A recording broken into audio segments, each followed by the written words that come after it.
ഓം ശാന്തി. ഇപ്പോൾ നമ്മളെല്ലാവരും സത്യുഗത്തിൻ്റെ പ്രഭാതത്തിൽ എത്തിയിരിക്കുകയാണ്.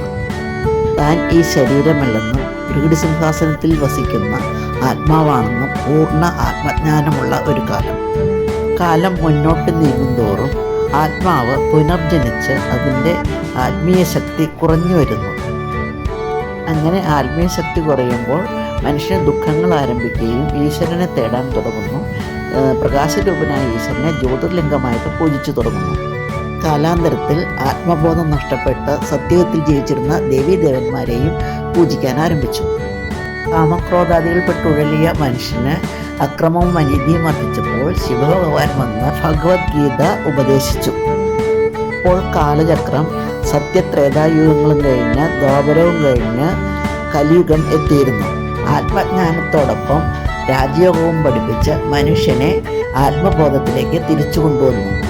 കൽപ്പാൽപ്പം നടക്കുന്ന മനുഷ്യനെ കുംഭകർണ സേവയിൽ നിന്നും അജ്ഞാന അന്ധകാരത്തിൽ നിന്നും ഉണർത്തുന്ന ആ എപ്പിസോഡ് ഇപ്പോൾ നടന്നുകൊണ്ടിരിക്കുകയാണ്.